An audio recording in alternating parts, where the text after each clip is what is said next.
Friends అందరికీ నమస్తే అండి. మనకి ఇండియన్ రైల్వేస్ నుంచి అయితే ఒక అప్డేట్ అయితే వచ్చింది. సో వచ్చినటువంటి అప్డేట్ ఏంటి అనేటటువంటి విషయాల గురించి అయితే మాట్లాడుకుందాం.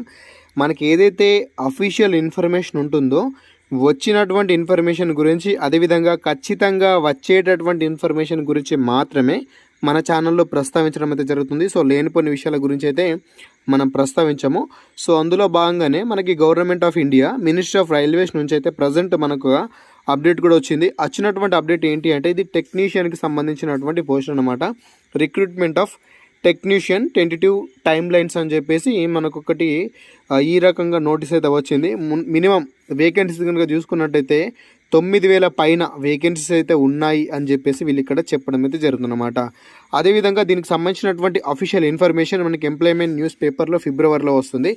అంటే ఫిబ్రవరి మనకు వచ్చి ఇప్పుడు ప్రజెంట్ నెక్స్ట్ వచ్చేటటువంటి ఎంప్లాయ్మెంట్ న్యూస్ పేపర్ ఏదైతే ఉందో అందులో ఈ యొక్క 9,000కి సంబంధించినటువంటి వేకెన్సీస్ ఏవైతే ఉన్నాయో, మరి ఏ డిపార్ట్మెంట్లో ఎన్నెన్ని పోస్టులను భర్తీ చేస్తున్నారు, ఏ ట్రేడ్లో ఎన్నెన్ని భర్తీ చేస్తున్నారు అని చెప్పేసి మనకు చూసుకోనికి అవకాశం అయితే ఉంటుంది.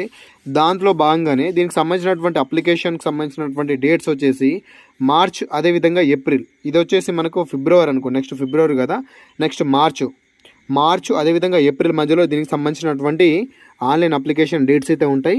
అదేవిధంగా దీనికి సంబంధించినటువంటి ఈ ఎగ్జామ్ షెడ్యూల్ కనుక చూసుకున్నట్టయితే అక్టోబర్ డిసెంబర్లో దీనికి సంబంధించినటువంటి ఎగ్జామ్ని అయితే కండక్ట్ చేయగలుగుతామని చెప్పేసి వాళ్ళు ఇక్కడ చెప్పడం అయితే జరిగిందనమాట. అదేవిధంగా ఎవరికైతే జాబ్స్ వస్తాయో, జాబ్స్ వచ్చిన తర్వాత అంటే డాక్యుమెంట్ వెరిఫికేషన్ మిగతా ఇన్ఫర్మేషన్కి అయితే పిలుస్తారు కదా, అది 2025 ఫిబ్రవరిలో మేము పిలుస్తామని చెప్పేసి కూడా వాళ్ళు ఇక్కడ చెప్పడం అయితే జరిగిందనమాట. ఓవరాల్గా ఇప్పుడు వచ్చినటువంటి అప్డేట్ గురించి అయితే మీకు చిన్న విషయంలో చెప్తాను. ఏంటి అంటే మనకి నెక్స్ట్ మంత్, అంటే ఇప్పుడు రేపటి నుంచి కాబట్టి నెక్స్ట్ మంత్ ఫిబ్రవరిలో 9,000కి సంబంధించినటువంటి టెక్నీషియన్స్ పోస్టులు అయితే ఏవైతున్నాయో వాటికి సంబంధించినటువంటి నోటిఫికేషన్ అయితే రిలీజ్ చేస్తాము.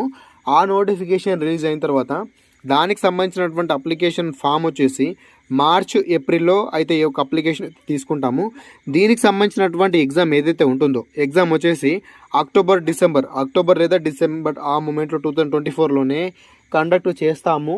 అదేవిధంగా దీనికి సంబంధించినటువంటి డాక్యుమెంట్ వెరిఫికేషన్ కానివ్వండి, ఫర్దర్ ఇన్ఫర్మేషన్ వచ్చేసి 2025 ఫిబ్రవరిలో కండక్ట్ చేస్తాము అని చెప్పేసి ప్రజెంట్ ఈ యొక్క నోటీస్లో వాళ్ళు చెప్పడం అయితే జరిగిందనమాట. అయితే ఇక్కడ టెక్నీషియన్ పోస్టులు అంటే ఏంటి, ఏదైతే టెక్నికల్కి సంబంధించినటువంటి పోస్టులు ఉంటాయో అవన్నీ కూడా ఈ యొక్క టెక్నీషియన్ పోస్టులో భర్తీ అయితే చేస్తారు. సో దీనికి ఐటీఐ ఖచ్చితంగా అయితే ఉండాల్సి అయితే ఉంటుంది. ఐటీఐ లేదా డిప్లొమో లేదా ఐటీఐకి సంబంధించినటువంటి కోర్స్ ఎవరైతే చేసినట్టు వాళ్ళు ఉంటారో వాళ్ళందరూ కూడా ఈ యొక్క పోస్టులకి అప్లై చేసుకోనికి అవకాశం అయితే ఉంటుంది. కాబట్టి మీ ఫ్రెండ్స్ ఎవరైనా, మీరు కాకుండా మీ ఫ్రెండ్స్ ఎవరైనా దీనికి సంబంధించినటువంటి ఐటీఐ కానీ డిప్లొమా కానీ చేసినట్లుంటే వాళ్ళ కంపల్సరీ ఇన్ఫర్మేషన్ అయితే షేర్ అయితే చేయండి. రైల్వేలో మనకు అఫీషియల్ నోటిఫికేషన్ వస్తుంది.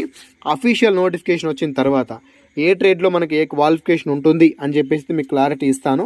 సో ఇచ్చిన తర్వాత కంపల్సరీ మీరు అప్లై చేసే ప్రయత్నం చేయండి. మీకు తెలిసిందే మనకు రైల్వేలో ఆల్రెడీ ఉద్యోగాల జాతర స్టార్ట్ అయింది. ఆల్రెడీ ఏఎల్పికి సంబంధించినటువంటి అప్లికేషన్ ప్రాసెస్ కూడా స్టార్ట్ అయింది. ఈ ఏఎల్పి పోస్టులు అంటే అసిస్టెంట్ లోకో పైలట్ పోస్టుల తర్వాత నెక్స్ట్ మనకు రిలీజ్ అయ్యేటటువంటి నోటిఫికేషన్ టెక్నీషియన్ అనమాట. ఈ యొక్క టెక్నీషియన్కి సంబంధించినటువంటి పోస్టుల తర్వాత కూడా మనకు ఎన్టీపీసీ లేదా ఆర్పిఎఫ్ లేదా టికెట్ కలెక్టర్కి సంబంధించినటువంటి పోస్టులు కూడా మనకు వచ్చేటటువంటి అవకాశం అయితే ఉంటుంది. సో ఏది ఏమైనప్పటికీ రైల్వేలో మనకి నోటిఫికేషన్ జాతర అనేది స్టార్ట్ అయింది అని చెప్పేసి మాత్రం మర్చిపోకండి. మీ యొక్క ప్రిపరేషన్ మాత్రం కంటిన్యూస్లోనే ఉంటుంది. ఎవరైతే ఎస్ఎస్సి జీడీకి ప్రిపేర్ అవుతున్నారో మీరు ఖచ్చితంగా లాంగ్ టర్మ్గా ప్రిపేర్ అవ్వండి. ఒకవేళ మీకు ఎస్ఎస్సి జీడీ మిస్ అయినా కూడా కంపల్సరీ మీరు రైల్వే ఉద్యోగాన్ని అయితే సాధిస్తారు. దీనికి సంబంధించినటువంటి 40 days స్టడీ ప్లాన్ గురించి నేను ఆల్రెడీ గతంలో చెప్పాను. దీని గురించి మీకు పూర్తి సమాచారం కావాలనుకుంటే ఇక్కడ స్క్రీన్ మీద కనిపిస్తున్నటువంటి వీడియో లింక్ కింద డిస్క్రిప్షన్లో ఉంటుంది. కంపల్సరీ చూడండి. ఈ వీడియో చూశారంటే ఎస్ఎస్సి జీడీనే కాదు, మీకు రైల్వేలో కూడా మీరు మంచి ఉద్యోగం సాధించడానికి మీకు ఒక ఆస్కారం అయితే ఉంటుంది. దానికి సంబంధించినటువంటి ఎగ్జామ్ సిలబస్ గురించి నేను ఆ వీడియోలో చెప్పడం అయితే జరిగింది. సో ఇదన్నమాట ఈ వీడియోలో దీనికి సంబంధించినటువంటి ఎంతో కొంత ఇన్ఫర్మేషన్ చెప్పాను అనుకుంటున్నాను. అదేవిధంగా వీటికి సంబంధించినటువంటి ఎటువంటి అప్డేట్ మిస్ అవుతుంది అనుకుంటే రెగ్యులర్గా మన ఛానల్కి టచ్లో ఉండండి. Thanks for watching. అందరికీ ఆల్ ది బెస్ట్. జై భారత్.